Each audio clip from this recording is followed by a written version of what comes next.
I think more shock and dauntingness was more of the feeling I felt. But it was, the thing is, I think I was on such a high anyway, and so was Catherine, about George, that really we were happy to show him off to whoever wanted to see him. As any new parent knows, you're only too happy to show off your new child and, you know, proclaim that he's the best looking or the best everything. In the heart of Buckingham Palace, a moment of silence was shattered by an unexpected act of courage.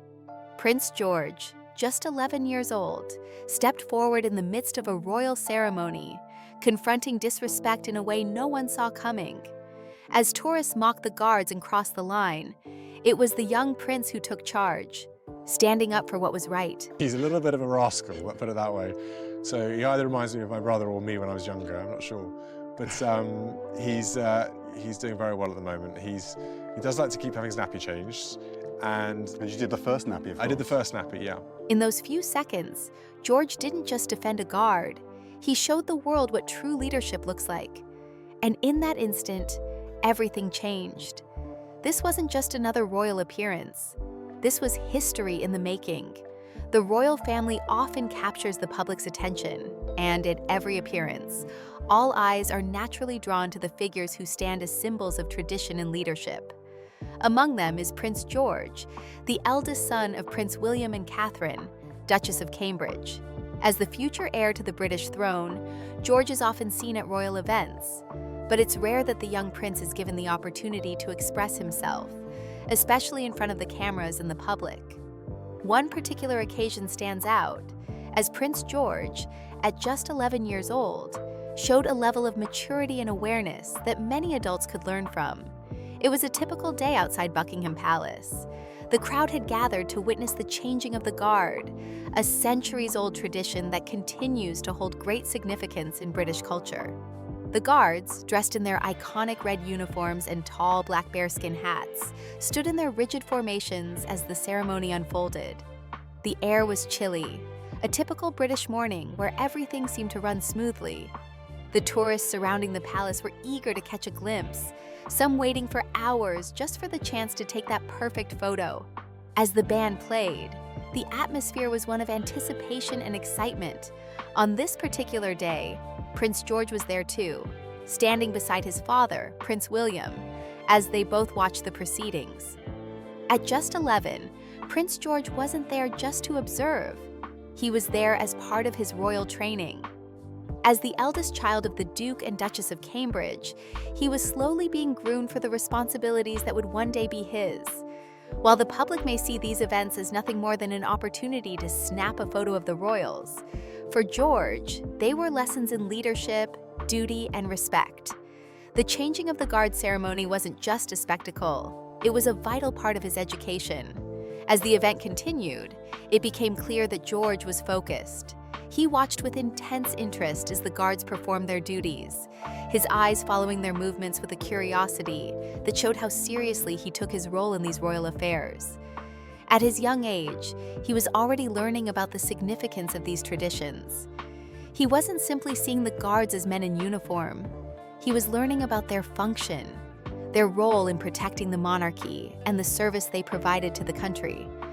These were lessons about respect for authority, respect for tradition, and respect for duty.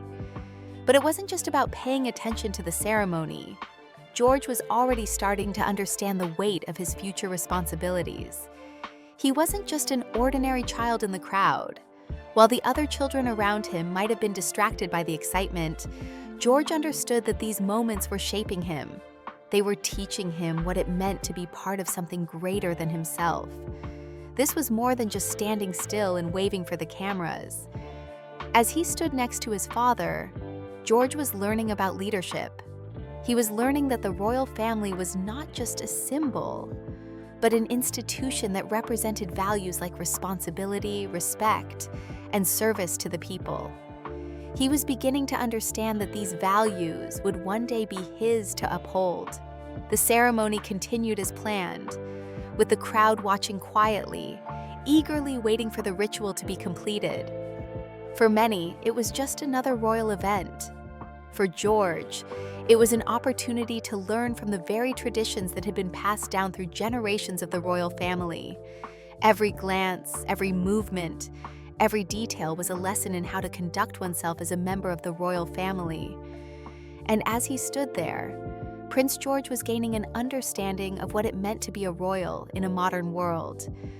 But as much as the ceremony followed the typical course of events, things were about to take an unexpected turn.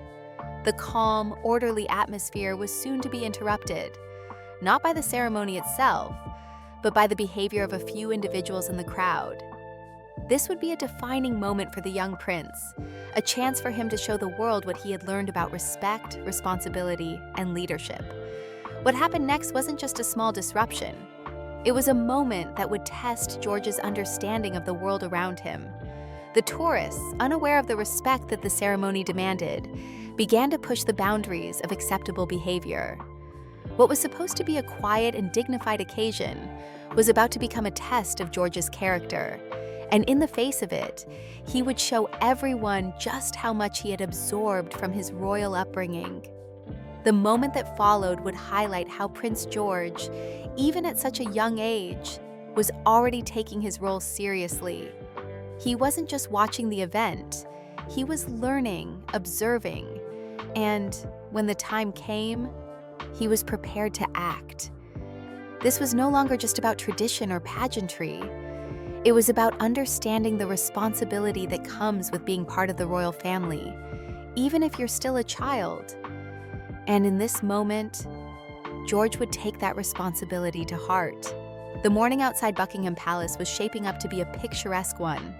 The changing of the guard ceremony, a fixture of British tradition, was about to take place. As always, the sight of the soldiers in their iconic red tunics and black bearskin hats attracted a crowd of onlookers. For many, this was the highlight of their trip to London. Families, tourists, and royal watchers stood packed together in the early morning chill, phones raised, eager to capture the moment. The ceremony, steeped in history, had become almost a tourist attraction in itself. Yet for those in the know, it was more than just a show. It was a living symbol of British history, duty, and continuity. At the center of the ceremony, standing in the midst of the public, was Prince George. At just 11 years old, he was still young, but already he was being introduced to the world of royal duties in a way that most children would never experience. This wasn't just a family outing. George was there to witness and absorb the significance of the occasion. Beside him stood his father, Prince William, who, as the second in line to the throne, was himself no stranger to such events. Together, they embodied the continuity of the royal family, with George standing in for future generations to come.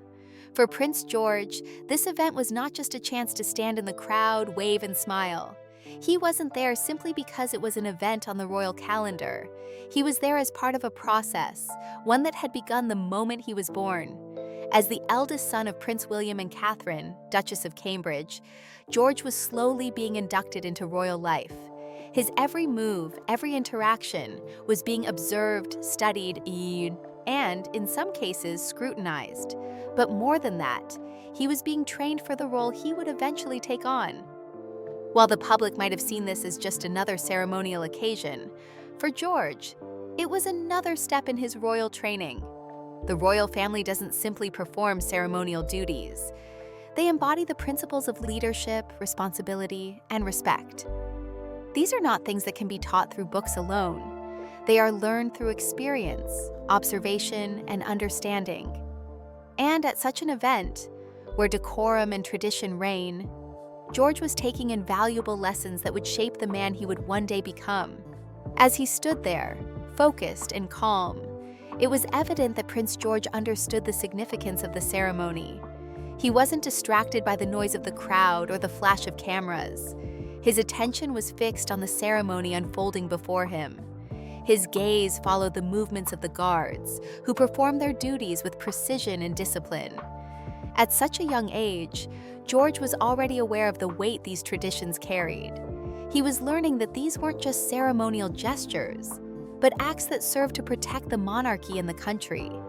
He had been taught what the guards represented. Their role was more than simply marching and standing still. They were the protectors of the crown, and that meant they deserved respect.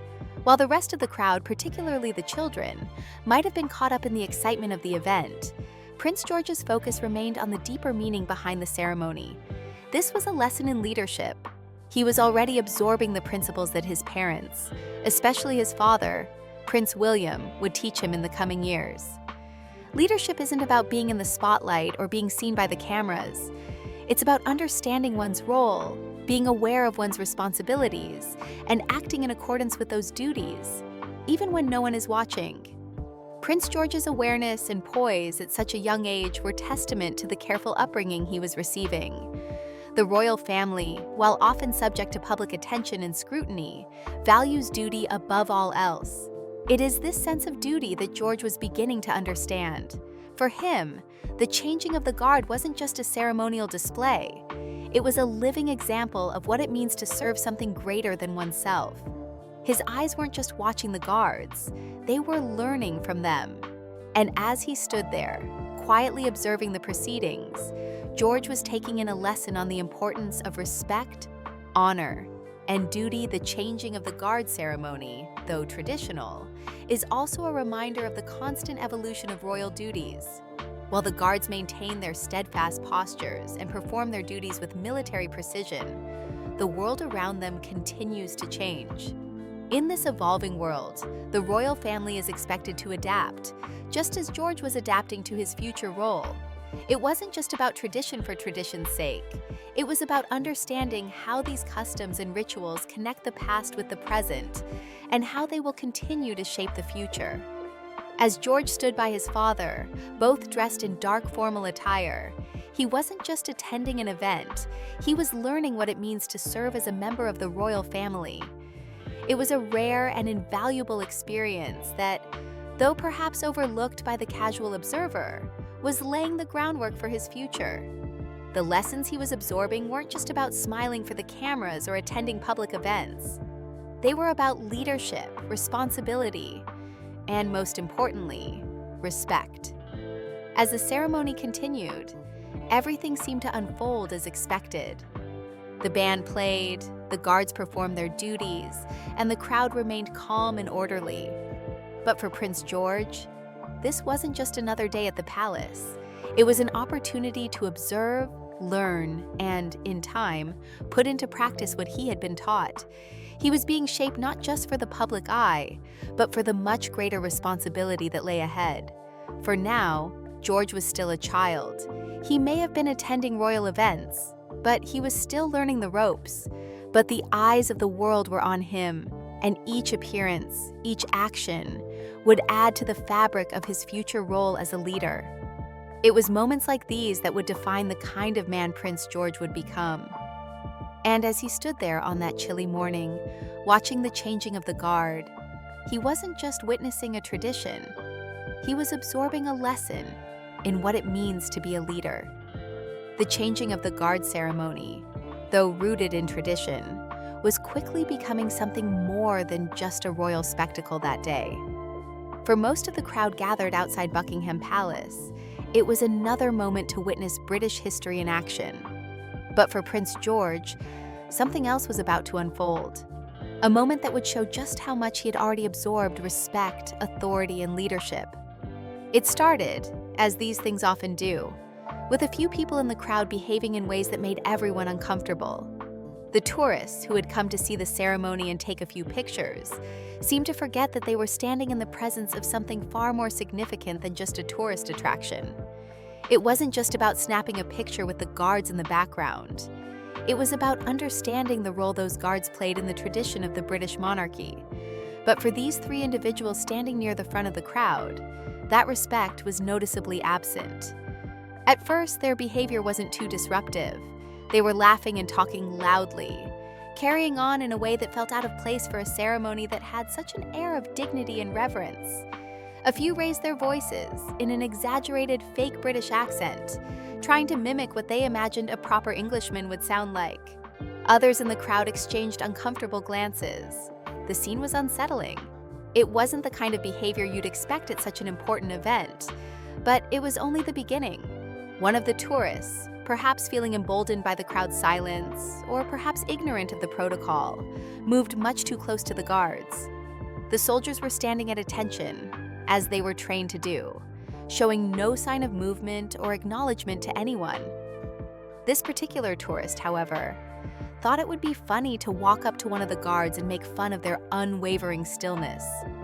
The tourist's actions had crossed a line. Another one of them, seizing the moment, mocked the guard's military commands by shouting out an exaggerated command, pretending to be one of the officers in charge. This, too, was a violation of the respect the guards were owed. The third tourist, seemingly unaware of the discomfort they were causing, raised his hand in an awkward salute and posed for selfies right in front of the guards. It wasn't long before the crowd, which had been eagerly awaiting the ceremony, began to feel the tension. The discomfort was palpable. The loud tourists, who seemed so out of place in the midst of such a traditional event, were drawing unwanted attention. People around them started looking over their shoulders, shifting uncomfortably as they whispered to one another. A few even stepped back, trying to distance themselves from the ruckus. But the guards, they did nothing. They were trained not to react, to stand firm, to remain impassive. That was their job.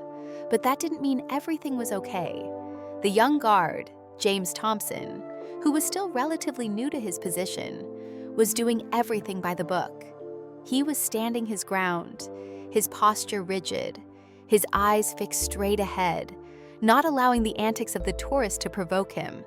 However, even he wasn't immune to the human response of feeling irritated. His jaw tightened slightly.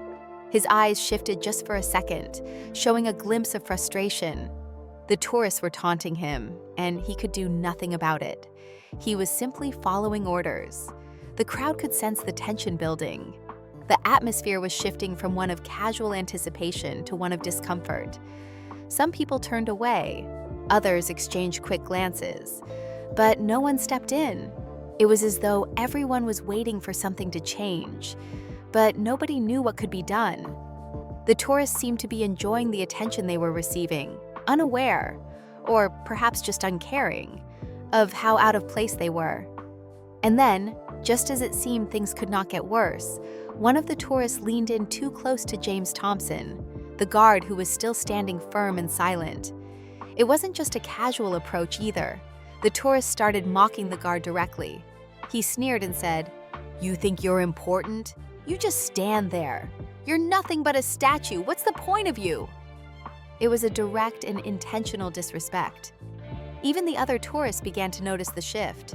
The mockery had gone from playful teasing to outright rudeness. A few people around them took a step back. It was clear to everyone that this wasn't just harmless fun anymore. And still, James Thompson stood there, unblinking, unwavering. He couldn't respond. He couldn't fight back. He had been trained to remain neutral, to not engage. And while his composure was impressive, it was also clear that this moment had reached a breaking point. The crowd, now fully aware of what was happening, seemed to be holding their breath. What could be done? Who would take charge? In the silence that followed, the situation was hanging in the air, unresolved. And then, just when it seemed like the moment might spiral further, something unexpected happened. It wasn't one of the adults nearby. It wasn't a member of the security team.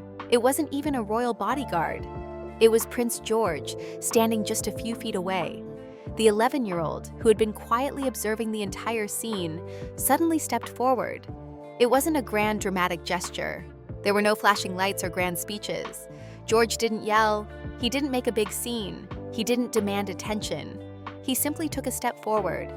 A small but meaningful movement that shifted the course of the moment. The crowd froze. No one had expected it, especially not from someone so young. They had all been standing by, waiting for the adults to step in, for the security to react. But it wasn't the adults who acted. It was Prince George. And with those few steps forward, he took control of the situation. His small frame stood in front of the tourist who had been mocking the guards. His eyes locked with the man's, and with calm precision, George spoke. "You need to stop. He's not here to be made fun of. He's doing his job." 7 words. 7 simple words, but they changed everything. The crowd, which had been on edge, suddenly exhaled. The man who had been mocking the guard no longer laughed. In fact, he looked stunned. He stood there for a moment, unsure of how to respond. The tourists, now realizing who was standing in front of them, immediately backed off. One of them muttered an apology. Another simply turned and walked away. It was as though George's presence had immediately restored a sense of decorum to the situation. And with that, the tension evaporated. The laughter, the teasing, the uncomfortable energy that had permeated the crowd disappeared. The tourists, realizing the weight of what had just happened, retreated into silence. The crowd relaxed, and the ceremony continued, now free from the disruption. For Prince George, this wasn't about seeking attention. He didn't step forward to make a show of himself. He simply did what he believed was right. It wasn't about royal protocol or being in charge. It was about respect. Respect for the guards, respect for tradition, and respect for the duty they all held. His actions, though small in the grand scheme of things, had a lasting impact. The tourists had been silenced, the crowd had been calmed, and the ceremony could continue. And most importantly, for everyone watching, Prince George had shown the world what it meant to be a leader. He didn't need to shout or make a scene. He simply stepped forward when the moment called for it. And in doing so, he demonstrated maturity far beyond his years. It was a quiet but powerful example of leadership. The scene at Buckingham Palace had shifted dramatically. What had started as a typical royal event, filled with history and ceremony, had turned into a moment of unexpected leadership. Prince George, at just 11 years old, had stepped in and, with a few simple words, changed the course of the day. The tourists who had been mocking the guards were now quiet, retreating into the background. The crowd, once tense and uncertain, had relaxed. The energy in the air was different. The ceremony could continue, but the ripples of what had just happened were still being felt. As the changing of the guard ceremony wrapped up and the crowd began to disperse, the effect of George's actions was far from over. What had been a small, quiet moment of respect and leadership in the midst of a larger public event quickly became the talk of the day, both inside the palace and outside.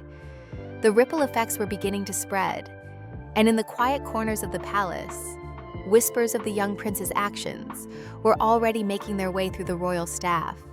For George, the day had not been about making headlines. He didn't step forward to draw attention to himself or to act out some grand gesture of heroism. He hadn't planned it, and he certainly hadn't expected to become the focus of a public moment. But when the time came, he understood instinctively what needed to be done. He acted not for applause, but because he saw something wrong and knew that he had the ability to correct it.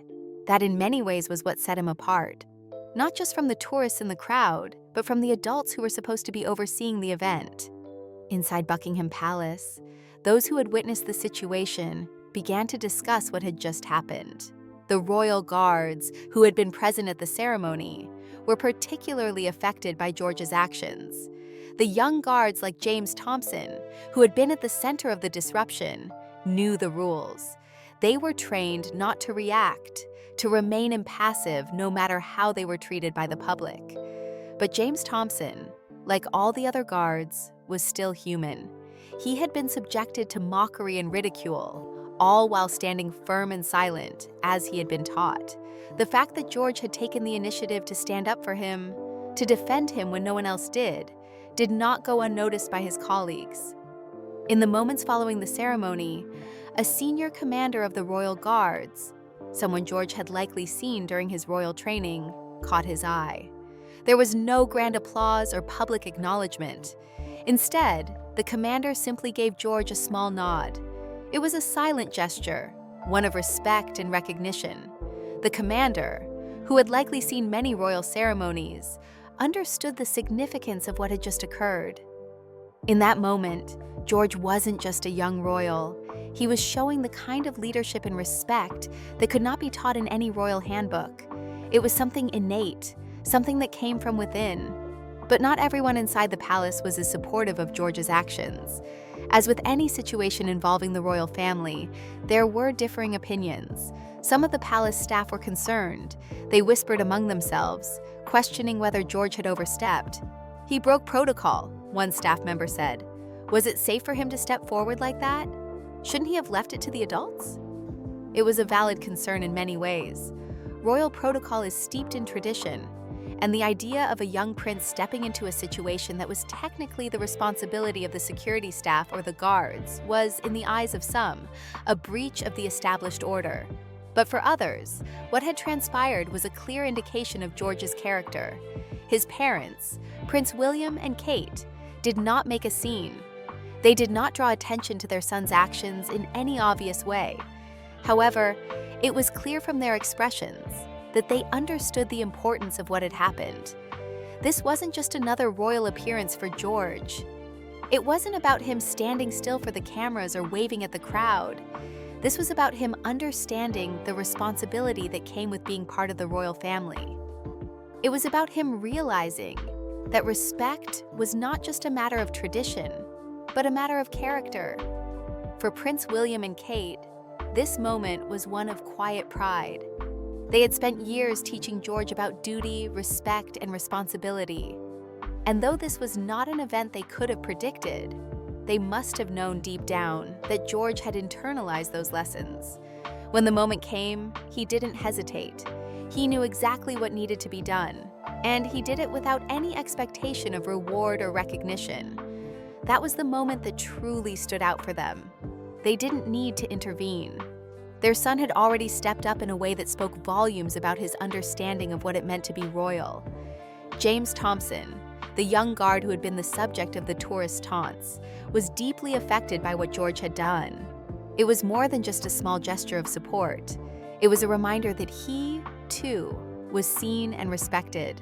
Later, after the ceremony, James had a brief interaction with Prince George. It wasn't a formal meeting or a public exchange. It was simple and understated. James approached George, and in that moment, he thanked him. "I felt seen," James told a colleague later. It meant something. For James, it wasn't just about the words George had spoken. It was about the fact that, in a situation where he had been mocked and humiliated, someone had stood up for him. Someone had recognized the importance of his role and had defended him when no one else did.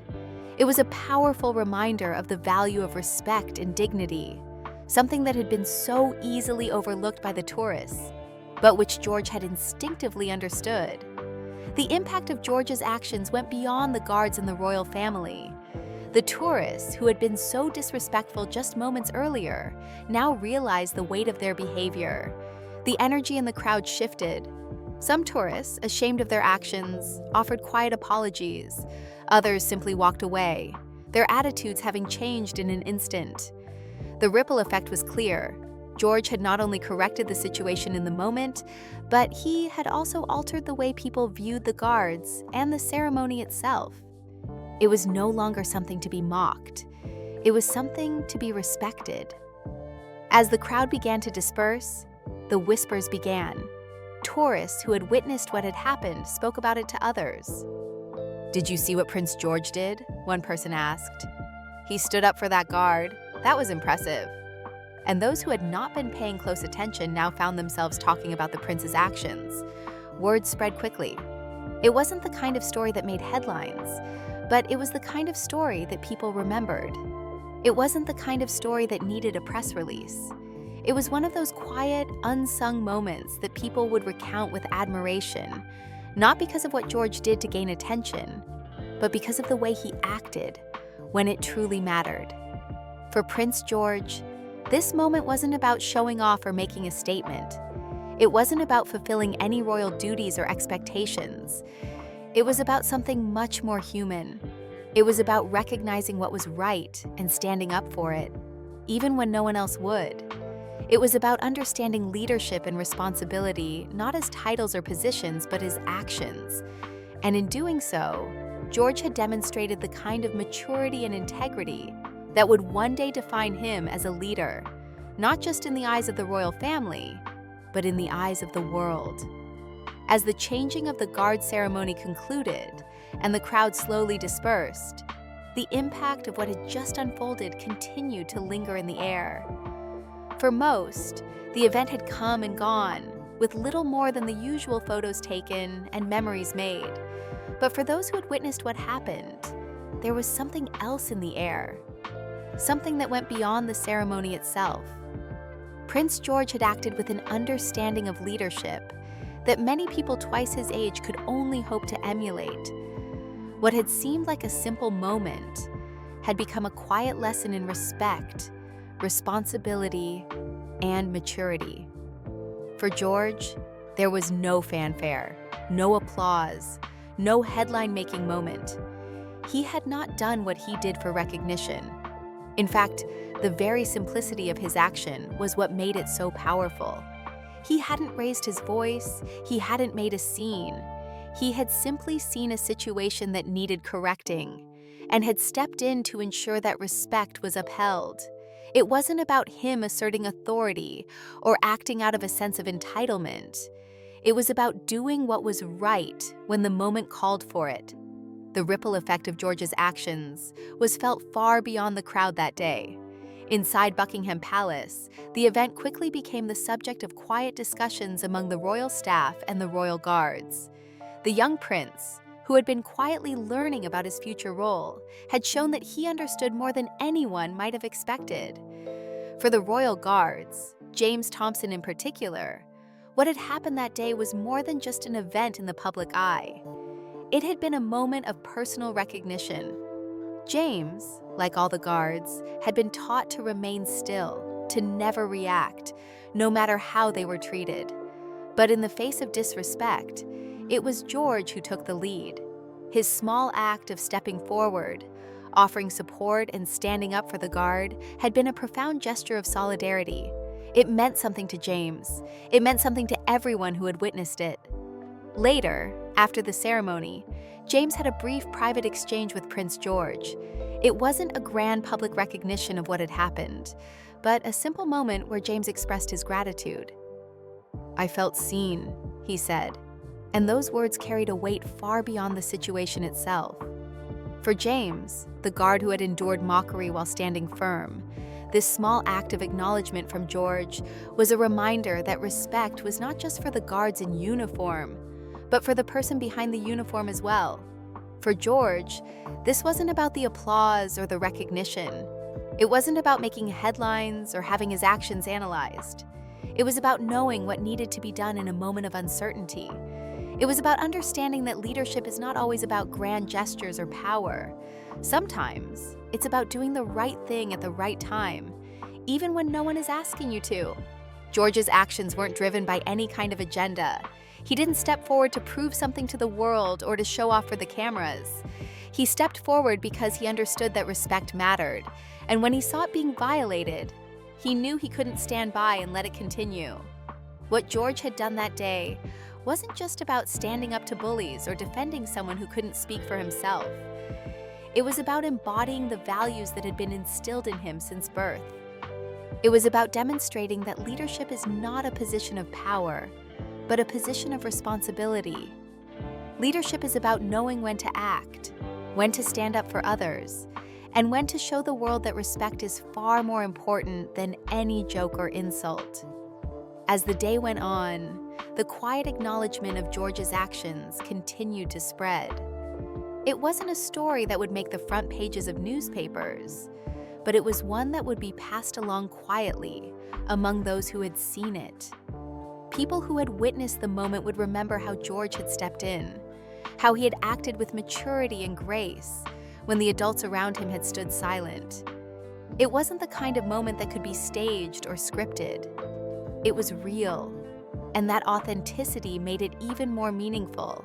For Prince William and Kate, there must have been a sense of pride in seeing their son act with such maturity. They had been raising him to understand the responsibility that came with being part of the royal family, to understand that respect, duty, and leadership were far more than titles. They were actions. And in that moment, George had shown the world that he understood those lessons. He didn't need to be told what to do. He simply knew what was right, and he acted. This wasn't the first time George had been thrust into the public eye, but it was perhaps one of the first moments where he had shown, beyond a shadow of a doubt, what kind of leader he would one day become. It wasn't about being the loudest in the room or drawing the most attention. It was about quietly making a difference, about standing up for what's right when it matters most. And if this small moment in the grand scheme of royal duties was any indication, it was clear that Prince George was already well on his way to becoming the kind of leader the monarchy needed in the future, one who understands the true meaning of respect, responsibility, and leadership. What had started as a simple royal ceremony turned into a powerful reminder of the importance of respect, of standing up for what's right, and of using one's position, even at a young age, to make a positive impact. And for Prince George, it was just the beginning of what would undoubtedly be a life filled with moments where leadership and respect would take center stage. What he did that day wasn't just a small act of defiance against disrespect. It was a testament to the kind of person he was becoming. Someone who would one day lead with strength, grace, and the quiet confidence that comes with knowing what's truly important.